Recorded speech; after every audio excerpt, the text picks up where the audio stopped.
គ្នាម្ដងបងចូលសរសើរអូនស្រី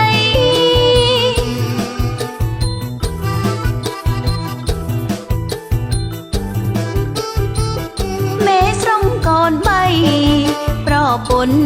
កាចណាស់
តូចដល់ធំណាស់ឈ្មោះខ្ញុំមិនដែល5ញៀន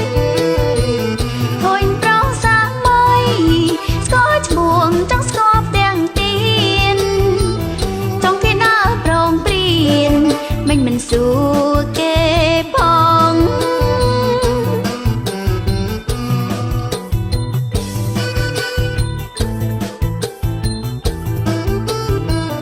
ជួបមុខគ្នាម្ដ